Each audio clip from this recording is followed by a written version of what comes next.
study a book as sacred text that isn't canonized, that makes you ritually impure. That takes you outside the bounds of acceptable normative Judaism.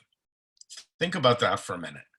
Because when we come to the first century, and you've got, like the development of, Jesus and his followers and the writing of the gospel and the addition of new books, and the creation of what, ultimately became known as the New Testament, that would have been seen as completely heretical work. Even though rabbinic literature was being composed in the same way at the same time by contemporaries, but that's not scripture. So, what comes from outside the canon, it's okay. If you consider it biblical, if you consider it inside the canon, not good. We also see in the Talmud a debate over the Shir Shirim, Song of Songs, and Ecclesiastes, about whether those are acceptable works or not.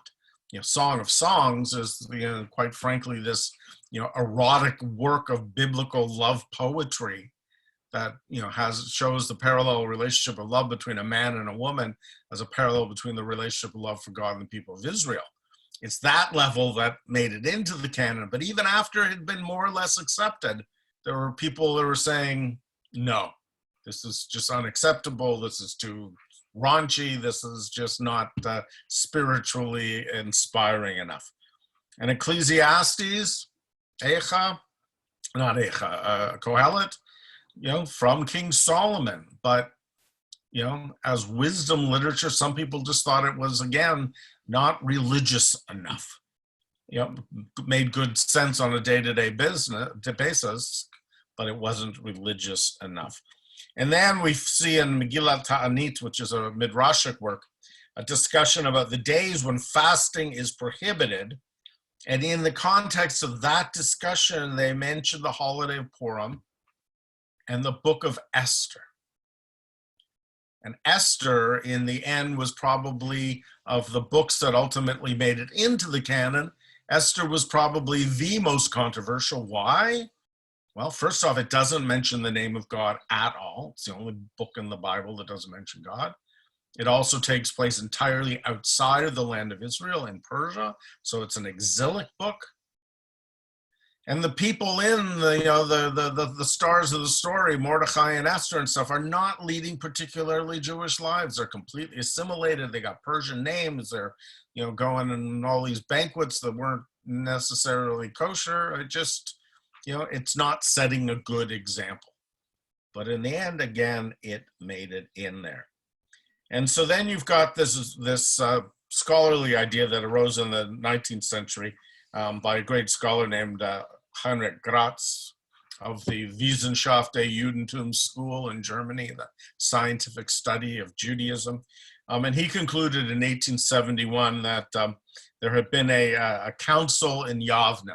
When Jerusalem was destroyed, the Sanhedrin and the Beit Din moved to a place called Yavne, often referred to as Jamina in English. And there they basically reconstituted these bodies, the Sanhedrin and the Beit Din, the court, and that and Gratz concluded in 1871 that there had been a council in Yavne, which ultimately decided the Jewish canon sometime in the late first century, so sometime between about 70 to 90 of the Common Era. That was in the 19th century, and there's been a lot of contention to that idea since then. Some people have sort of dismissed it as being that finalized and that formalized, but the ideas are still out there. So we end up with the form that we have today. So the Tanakh, we know, is divided into three parts. So Torah, we have Bereshit, Genesis, Shemot, Exodus, Vayikra, Leviticus, Bamidbar, Numbers, which we just started reading last week, and Devarim, Deuteronomy. And keep in mind that these are, from a literary point of view, very different books, very different styles, very different hands of authorship, and reflect very different historical periods. And yet this is what's considered unquestionably canonized from Sinai.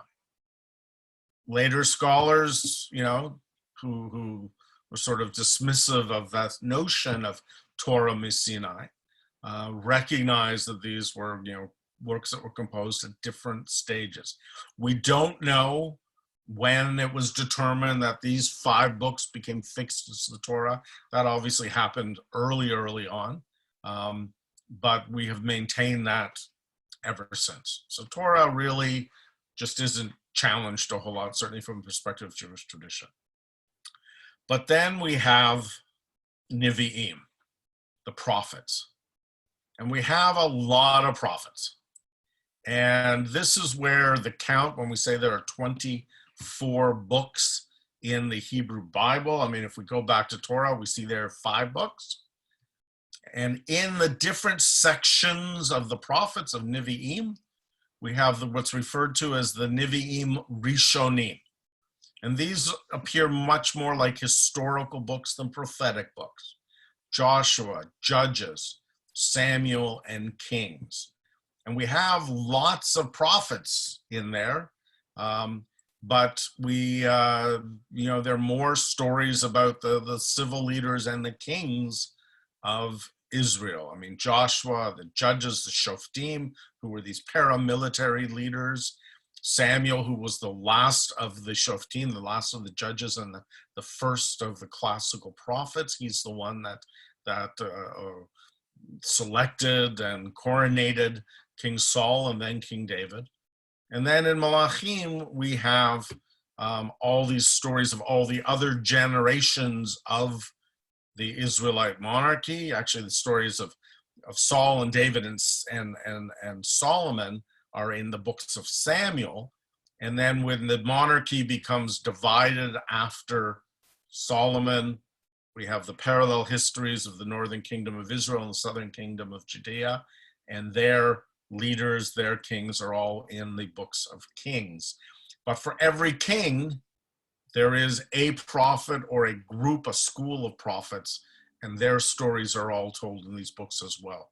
I'll just comment on the fact that Samuel and Kings in most Bibles today, including Jewish Bibles, are usually divided. So there's 1 Samuel, 2 Samuel, 1 Kings, 2 Kings. That is entirely a publishing decision that was made by printers and publishers who were not Jewish later on. And in Jewish tradition, those are still referred to as single books, the book of Samuel, the book of Kings. So that's what's referred to as the NEVI'IM Rishonim, the former prophets. We then have the 15, what we refer to as classical prophets or literary prophets, or just the named prophetic books. These are books that are named after an individual prophet and reflect their teachings, usually considered to be composed either by the prophet themselves or more likely composed by a leading disciple or a scribe of the prophet. And so we have what are called the major prophets, Isaiah, Jeremiah, and Ezekiel. So we got the 5 books of the Torah, the 4 books of the former prophets, we're at 9. The 3 major prophets, we're at 12. But when we get to the NEVI'IM Achronim, the latter prophets, of which are considered the minor prophets, there are 12 of them, but that's considered one book, the 12 minor prophets. So that's where we get the 24 from, because all 12 of those are considered to be one book. And I should comment on the fact that the difference between the major prophets and the minor prophets has nothing to do whatsoever with the significance of their prophecy. It's just that the amount of literature they left behind, the size of the books of the minor prophets are smaller than the size of the books of the major prophets. Some would argue that some of the messages of the minor prophets are even more important or more grand, and the visions that they had are are greater, some of the minor prophets. But, and the minor prophets include books like the book of Jonah, which we don't really think of as a prophetic book. Jonah was a prophet, and he was called by God to go and prophesy to the people of Nineveh. And we think of that more as a narrative book as opposed to something like Ezekiel, where we've got all of these bizarre visions that are described. But these are all books of the prophets. And then we have KETUVIM, which is probably the area where we had the most debate and discussion. KETUVIM simply means the writings. These are works of almost all Second Temple period. And we've got the 3 poetic books, Psalms, Tehillim, Proverbs, and Job. Then we have the Chamesh Megillot, the 5 Megillot, Song of Songs, Shir Shirim, Ruth, Lamentations, Ecclesiastes, and Esther.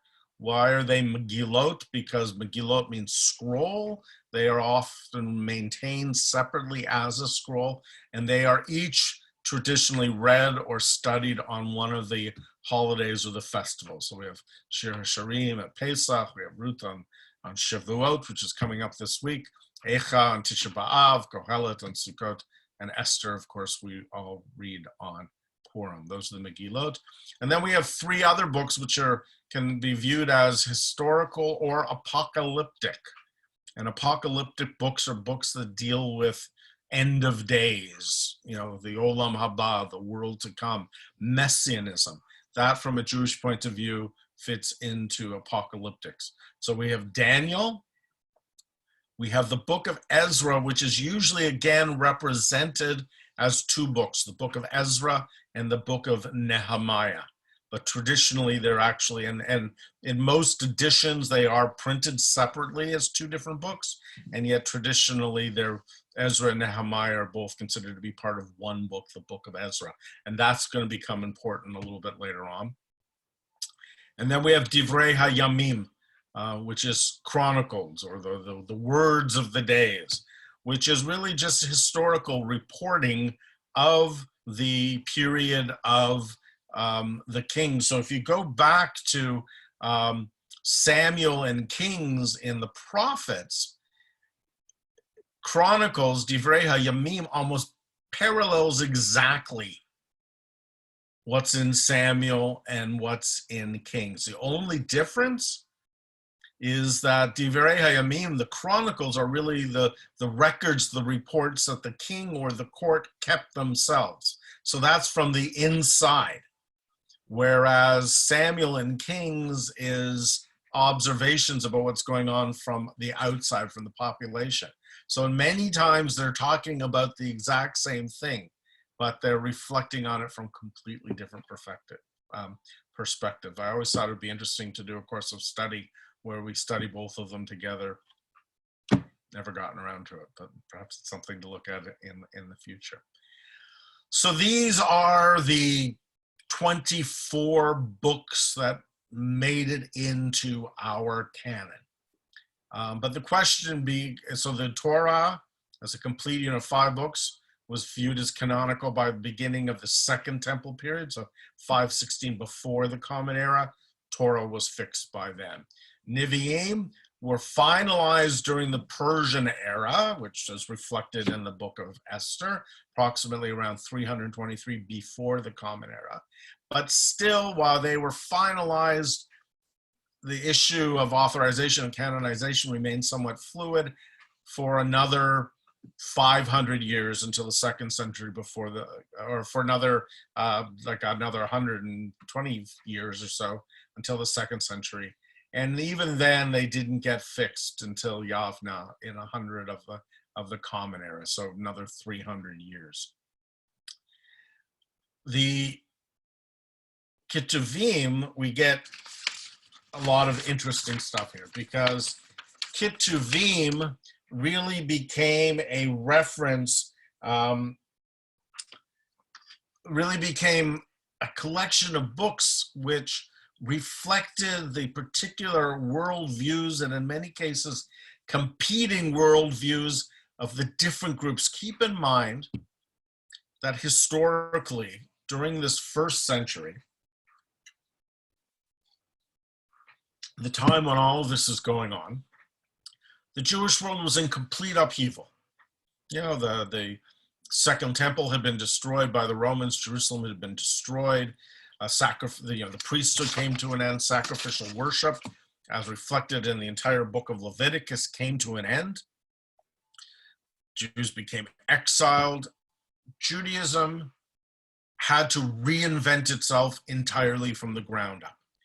And it was a very sectarian period. Lots of different sects, lots of different groups battling it out as to who was going to define the direction that Judaism was going to go, and the Jewish people, both socially and politically and religiously from that point forward.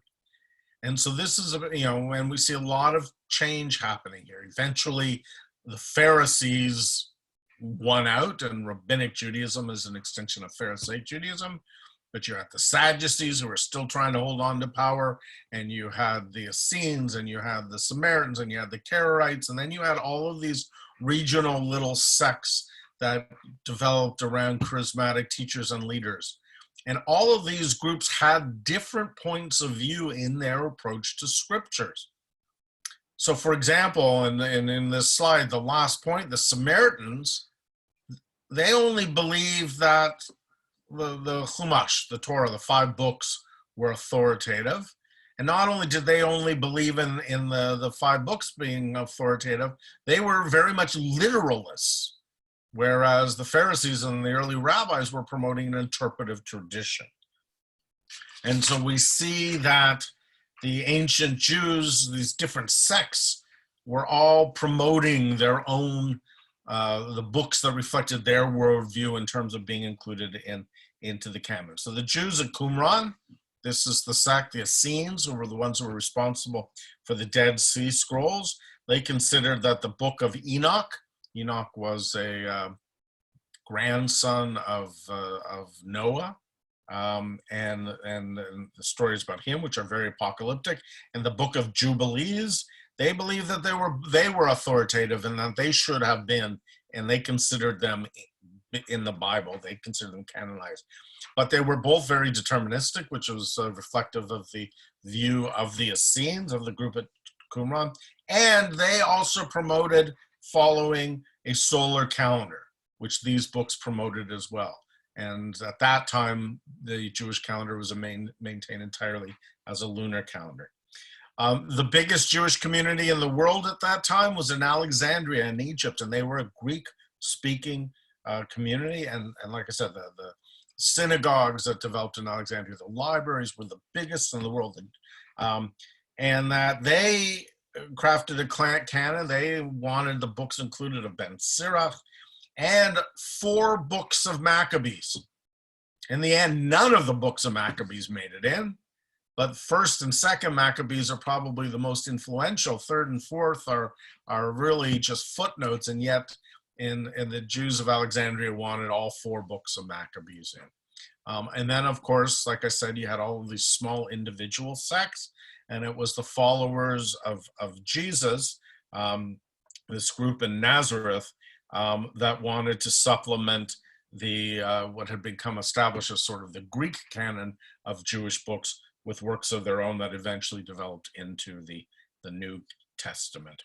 So we had great division. So in the end, how were these decisions made? Well, the early rabbis, the ones that ended up winning the day, they established 4 different criteria that they were going to use to decide what was in and what was out. So the first was the old over the new, and that the early sages equated authority with antiquity. The farther you could go back to demonstrate the truth of your teaching, the more authoritative it was. Today you get a PhD for coming up with a new idea. The ancient rabbis in the ancient world had, no. You did not promote new ideas. In fact, the more that you could, connect your ideas and your teachings with what came before, the better you were. So only authors who wrote in the distant past deserved the respective time and the respective biblical authority. And so those books that were considered or attributed to figures like Solomon were accepted, where more contemporary books of the same style. So the Wisdom of Ben Sirach, as the book's called, often referred to from the Greek and English as Ecclesiasticus. So you get Ecclesiastes, you get Proverbs, and Song of Songs, all who are attributed to King Solomon. And three more different books you could never imagine. All three made it in almost exclusively on the strength that they were considered to have been authored by Solomon. But other books, particularly Ben Sirach, were not included. Why? Well, I can tell you, I mean, I adore the writings of Ben Sirach. They're beautiful and they're meaningful, and we do use them often in funeral liturgy and other places. It's very inspiring stuff. And Ben Sirach wrote brilliantly and beautifully. But he was a Johnny-come-lately, and when you've got this great book from King Solomon, and then you've got another one that's similar in style that's penned by this new guy, which one are you going to choose? Solomon's going to win every time. And then again, the history that we see in Samuel and Kings is sacred. Whereas Maccabees, who came in very much at the end of all of that, just doesn't make the cut. And not only that, but we also know that there were all kinds of political issues with the Hasmoneans, with the Maccabees, that the sages just had differences with them on every level. And they considered the Hasmoneans, the Maccabees, to have destroyed the monarchy. So when the canonization process started happening, the rabbis wanted to write the Maccabees out of history. So there's no question that their books were not going to make it in. So that's old beats out new. Hebrew over Greek. The rabbis bound authority to the language in which the work was written, and only works in Semitic languages, in Hebrew, and then in some small degree, Aramaic, were considered canonical. Anything written in Greek, even if it was ascribed to ancient authors and Jewish authors, if it was composed in Greek, it was not going to make it. And here became some of the problem. By this period, we had certain works which scholars today believe existed as Greek translations of either Hebrew or Aramaic works. But even by this rabbinic period, the original, the Hebrew, had been lost. And so all they had and all they knew was the Greek. And so, it was left on the cutting room floor because they did not have the original Hebrew. And so works like the Book of Wisdom, or the Wisdom of Solomon, as it's referred to, even though it was attributed to Solomon, and even though it was probably composed in Hebrew, they only knew it in the Greek, and therefore it was excluded. Tradition over heresy. The rabbis imagine a society based entirely on tradition and ancestral practices. And that left no room for works that were revolutionary, no room for works that promoted a sort of developing or a progressive, I'll use the word, a progressive Judaism. And if it offered a worldview that differed substantially from mainstream Pharisaic or rabbinic teachings, it didn't make it. So books like previously mentioned Enoch and Jubilees, which promoted a solar calendar, didn't make it because that just clashed with what the rabbis were promoting. So again, a lot of this was religious, but a lot of this was also political, because everybody was vying for power and control. And, how do you get ultimate religious power and control? By the authority of God. Where do you get that authority of God? From Scripture. If the Scriptures all reflect your view, then you win. If it reflects another view, even if it's presented as an alternative, doesn't help you. So they weeded out, literally handpicked and weeded out anything that did not reflect their perspective. And lastly, we have interpretation over text. And this is really, really interesting from a rabbinic point of view, because keep in mind, the rabbis were the Pharisees. The Hebrew Pharisee is perushim. Perush is interpretation. They were, by definition, the interpreters. The Sadducees, which represented the old guard, the priests and stuff, they were much more literalists.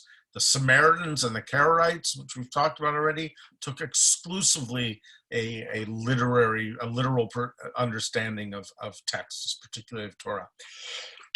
And at the Essenes and Qumran also, not as much as the Samaritans and Karaites, but were significantly literalists.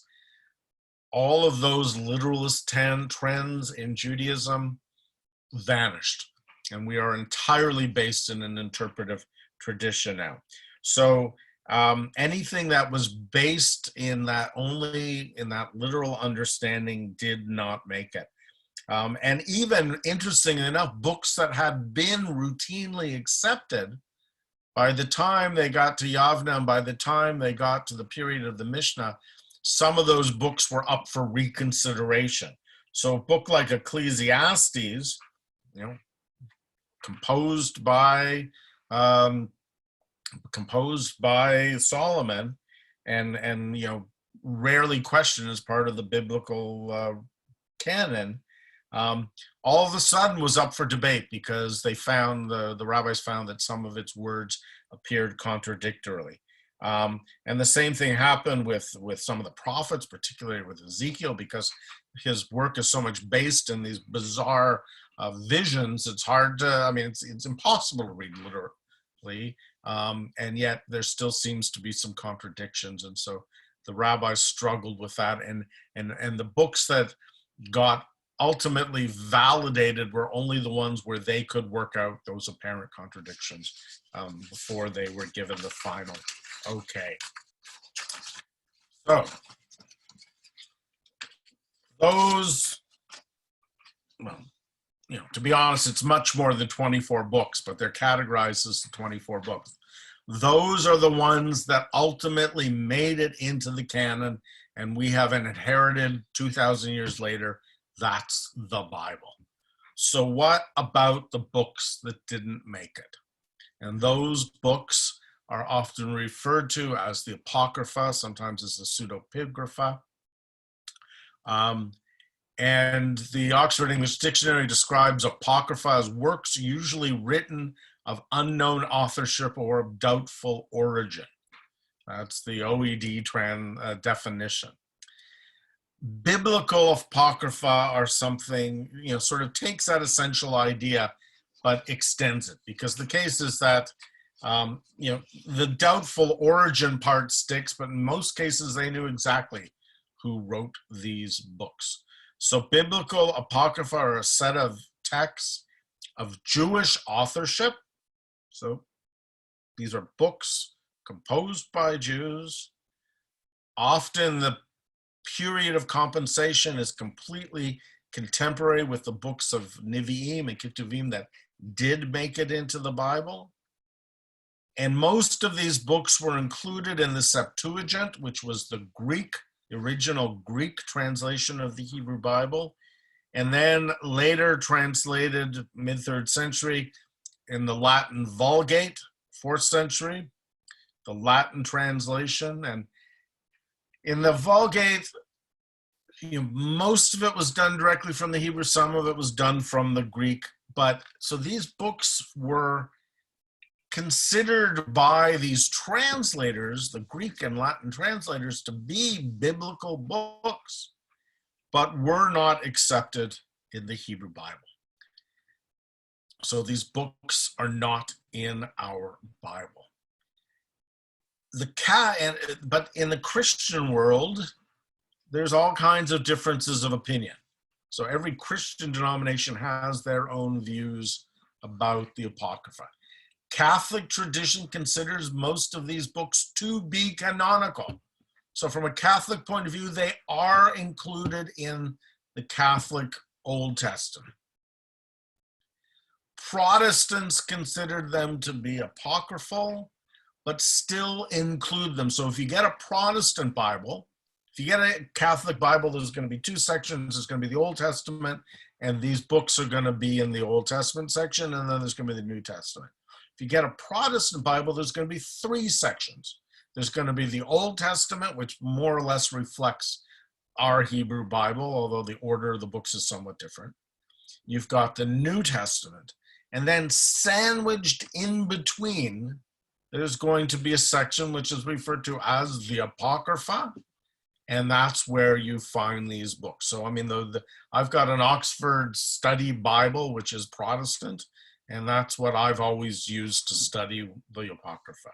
You will not find them published except for scholarly interest in any Jewish publication. So for the Catholics, these books are biblical in the biblical canon. The Protestants consider them worthy of including in the Bible, but identify them separately as apocryphal. And in the Apocrypha, we usually see 4 different classes of subject material. So we're going to see books that are viewed as historical books. We're going to see books which are in English often referred to as legendary. This is what we would call Aggadic or Midrashic. Aggadah just means stories. Then we've got this section of apocalyptic work. We've got very little apocalyptics that made it into the Hebrew canon, but there's much more in the New Testament and in the Apocrypha.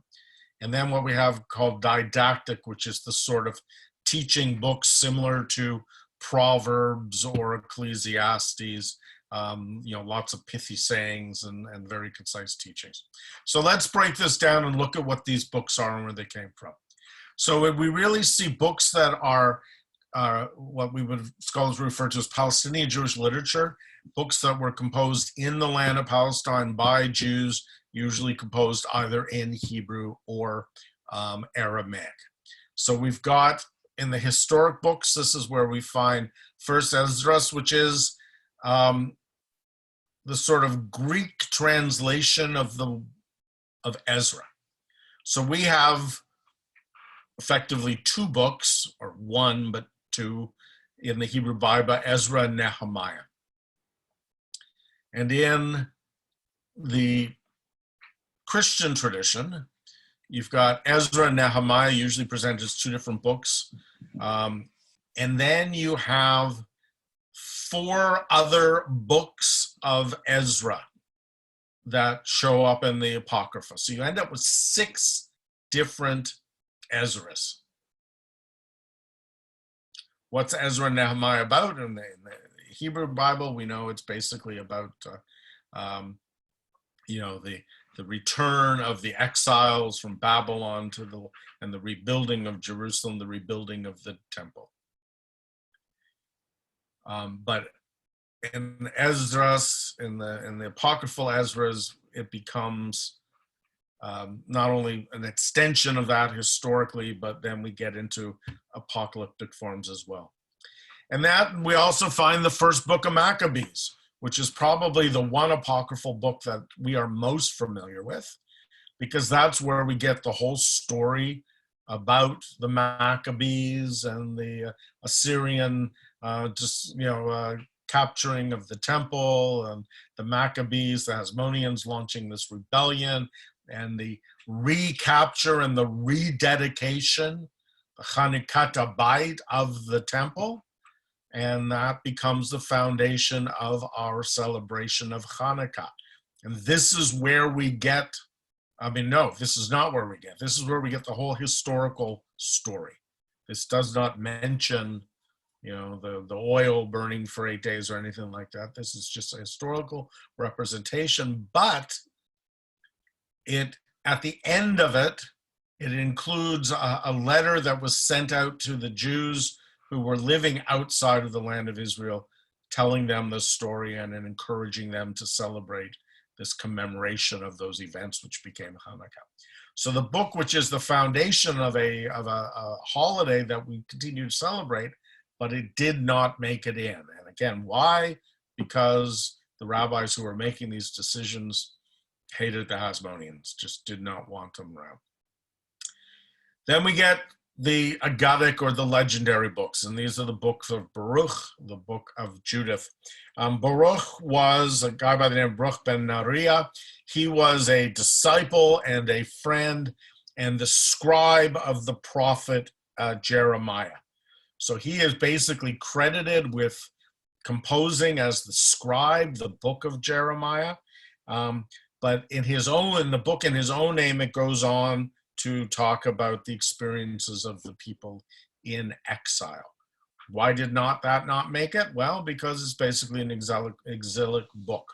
And the rabbis didn't, even though they were on the verge of going back into exile, they did not want to encourage diaspora Judaism. And the book of Judith is a really fascinating book. I did a study of it recently. The book of Judith is an incredible story about a wealthy Jewish widow, beautiful woman who uses her beauty and her charm to destroy an Assyrian general who was poised to attack Israel. So the Assyrians are encamped just outside of Jerusalem. She goes and charms him, and very much like stories we have elsewhere. She feeds him and she gets him drunk and she cuts off his head. The leaders of the town, the men, were not taking appropriate precautions to defend themselves from the Assyrians, and so it takes the woman to go and save them. And there's all kinds of, it's very resonant of Esther in many ways. But there's all kinds of historical inaccuracies. The story seems to be the bringing together of a variety of different events and times and places, all blended into the same story. What's interesting that Esther made it and Judith didn't is that Judith is this pious, moral, woman who keeps kosher and prays 3 times a day and saves her people. Where Esther also saved her people, but she also did it through her beauty and seduction skills at seduction. But she was not. Judith just comes across as a whole lot more pious and identifiably Jewish in practice than Esther does. So while Esther, in the absence of God, makes it in, Judith, which has God all over it, didn't make it.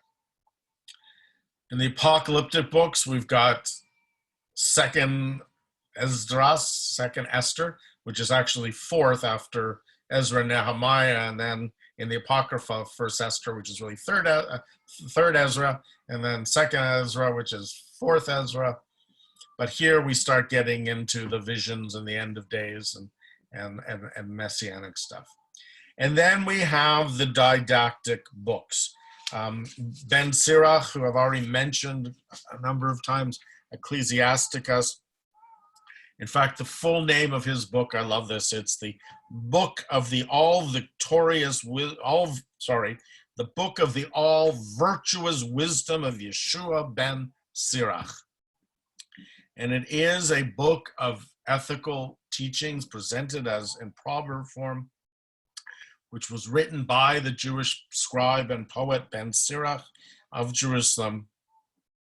And he wrote it on the inspiration of his father, who was Yeshua ben Sirach.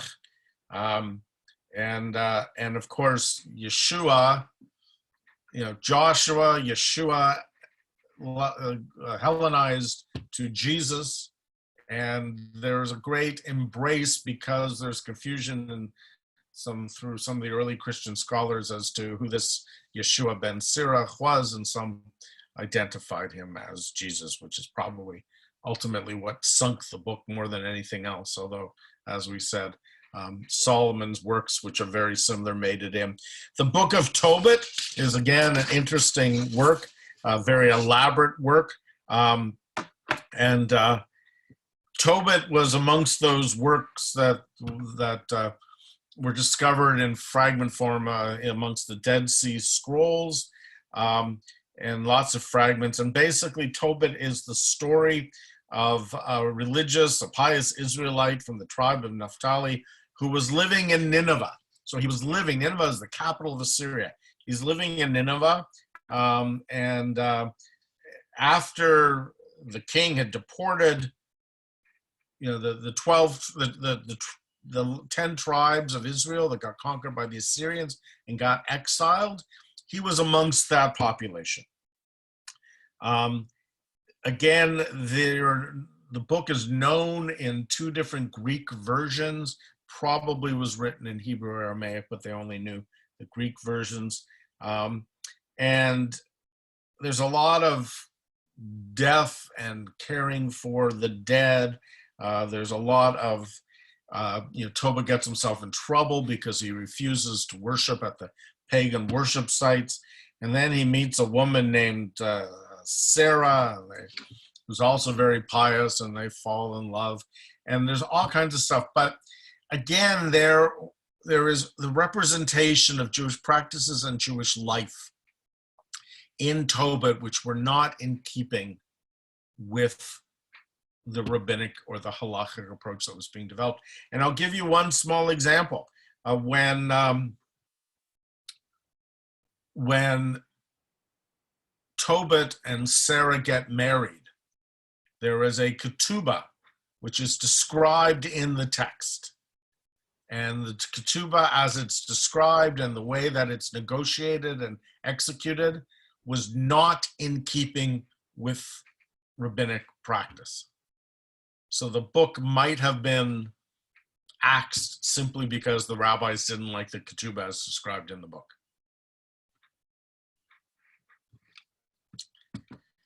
So these are the apocryphal books that came out of the land of Israel, composed by Jews.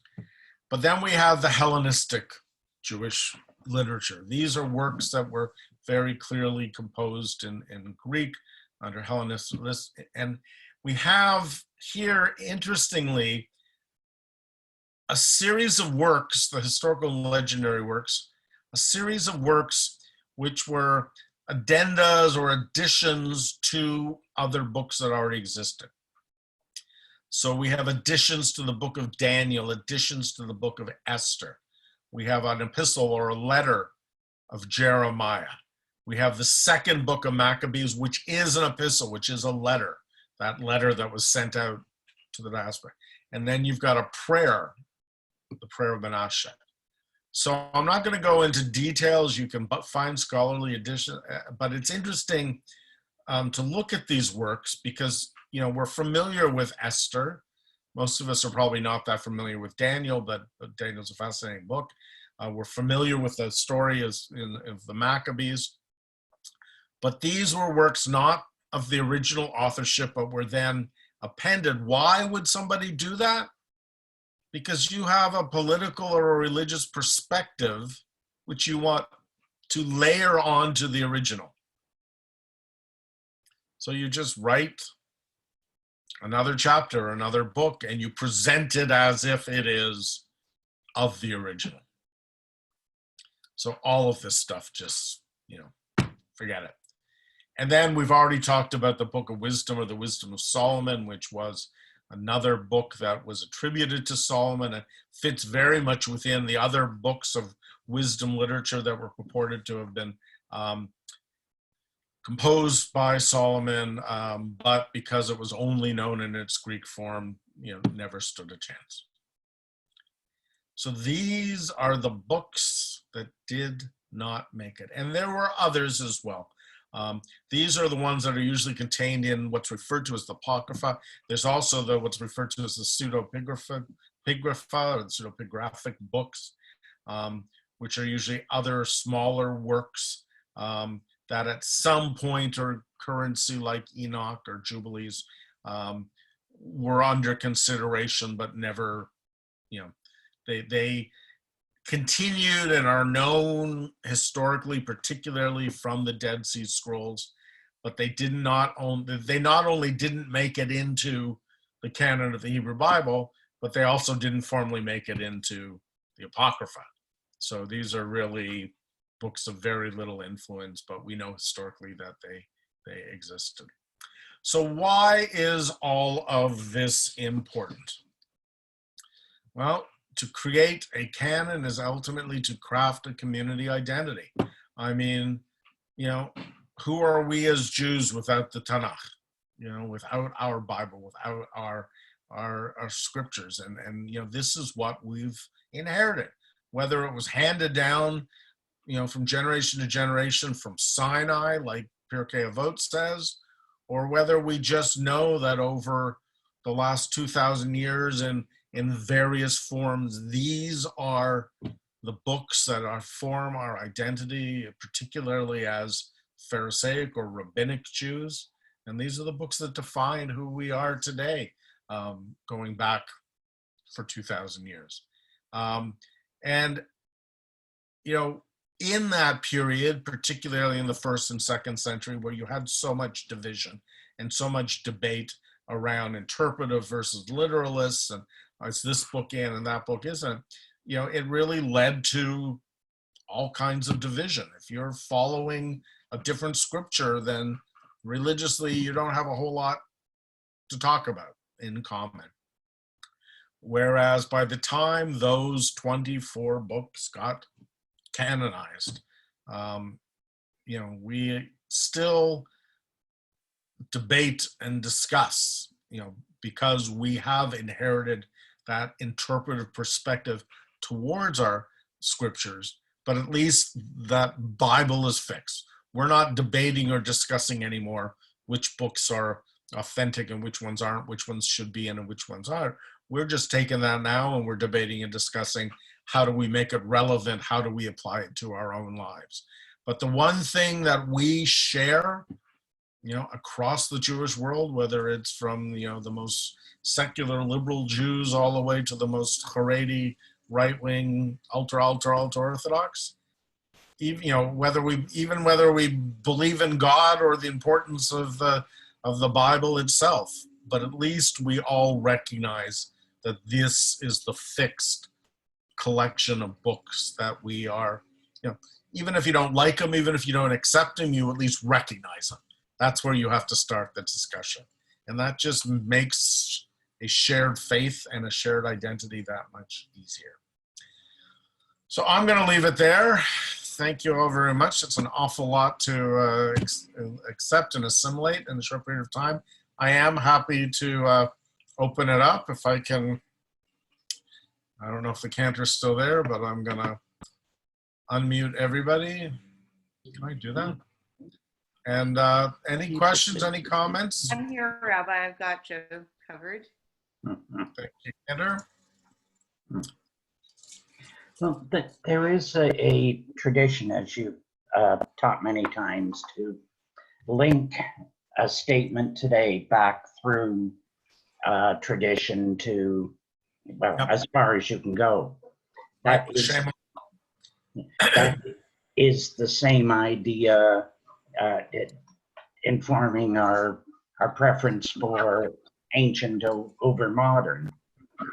Right. Does it to any extent restrict the development of our understanding? That's a great question. I think there's merit on both sides of the argument. Let me give you an example. I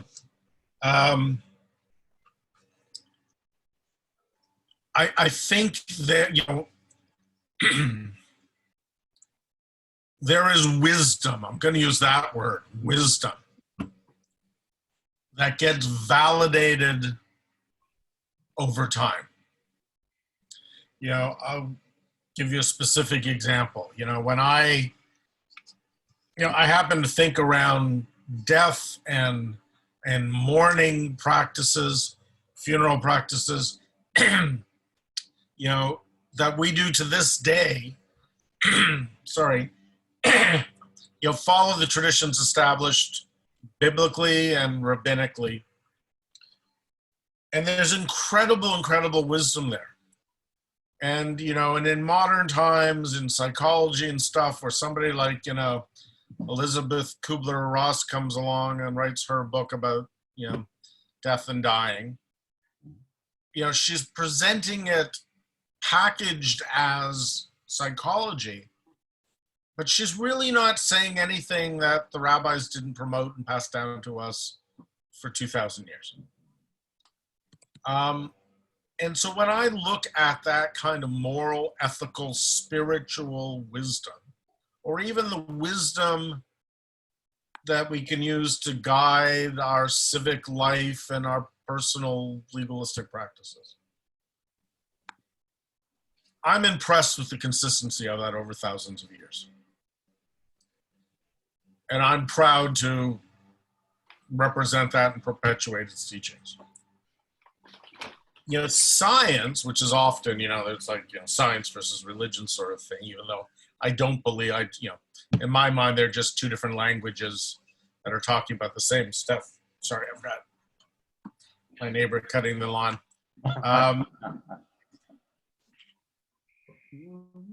We could look at periods in science and say that what was accepted as scientific truth got disproven. And so that, and then that, whatever that teaching was gets thrown out and we're on to the next thing. And while I value science and I value the scientific process and I value the learning, every generation of scientists exists to disprove the previous generation or to prove something new. And often the proving of something new disproves an old belief. So we have two very radical different ways of learning, of teaching, of understanding the world. And to me, there is more consistency in this kind of the Shem Omro. I learned it from my teacher, who learned it from his teacher, who learned it from, the prophets, who learned it from Jeremiah, who learned it from Joshua, who learned it from Moses, who got it from God. Basic human nature is incredibly consistent, and the teachings that help us manage our basic human nature, I think there's an eternal nature to that. So on the other hand, any tools that we can bring in that can help us to understand. I mean, my background's entirely in literature and folklore. So, I mean, it's, when I can take the tools of contemporary literary analysis and bring them to biblical literature so I can understand more from that literary perspective what those words are trying to teach us. I mean, that's an amazing thing. It's an amazing modern tool that I can bring to ancient texts, which only elevate my ability to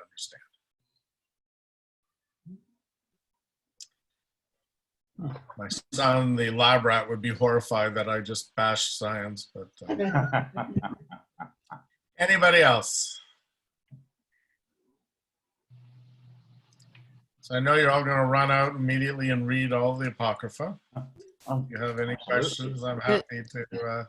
I was considering grabbing my Oxford text and looking it up. So you know what? Start with Judith. Start with Ben Sirach. They're good reads, and you'll see particularly in Judith, you can't help if you've celebrated Purim and you know the story of Esther, you can't help but consider Esther as you're reading through Judith. But it's really interesting to consider why one made it in and the other didn't. And it's the same thing with Ecclesiastes or Proverbs and Ben Sirach. And like I said, Ben Sirach it's beautiful and very meaningful literature. So just because they didn't make it doesn't mean they're without merit. They have a lot of merit. Okay, my friends, well, let's leave it there. I want to Shavuot Tov to everybody, and I want to wish everybody a Chag Sameach. We have Shavuot coming up this week, so I just want to remind you, tomorrow we're going to have our final session of Pirkei Avot. I apologize. Last week there was all kinds of confusion, and people were in like 3 different Zoom rooms. So if you are having any questions or concerns about how to log on, I do know we made a change somewhere through. Go to the website. The latest login information is on the website. We will catch up tomorrow. We might go a little bit long, and we'll try and cover both from chapters 5 and 6 that we missed last week. So that's tomorrow. And then, of course, on Thursday, Erev Shavuot, so 7 o'clock, there's going to be a brief service that we're sharing with Shari Bethel. So Rabbi Wise and myself and Cantor Baruch and Laura Wolfson are all going to be leading that short service together. And Shari Bethel is going to host that one, but the logins will be on our website. 7:30, we begin the nationwide Canadian Reform Movement Tikkun Leil Shavuot. That's going to go to about 2 o'clock in the morning. That's being hosted by the Canadian Council of Reform Judaism. So that's going to be a different Zoom room. So you'll have to go on our website to get that information. And then on Friday morning at 10:30 a.m., we're going to have our Shavuot morning service, which will include a Hallel and will include a Yizkor memorial service. We're hosting that one, so that's yet a third login, but again, it's all going to be on our website, and it all sounds much more confusing than it really is. But please do join us. There's going to be some wonderful, wonderful teaching at the Tikkun Leil. Oh, there's our kitty. And then after that, we're going on vacation. Staycation, Rabbi, staycation. Staycation. So Lassie will mention next Sunday we do have Breakfast Club again. It'll be the last session, and we are going to be A very exciting one. May I speak to that one? I think you should, Cantor. Yeah, so it's our final Breakfast Club, and it's Cantor Barbara Ostfeld, who was the first ordained female cantor in North America. So she's a pretty cool woman, and she is recently authored her first book, which is the story of her kind of her life story and how she came to the cantorate and all the challenges she faced. And her book is fabulous. I read it and just thought she was so brave in many of the things that she wrote in it. So I was really delighted by the book, and I'm so excited that she can come and talk about her book, which is called Catbird, The Ballad of Barbie Prim, which is, I think, what her parents called her when she was young, Barbie Prim.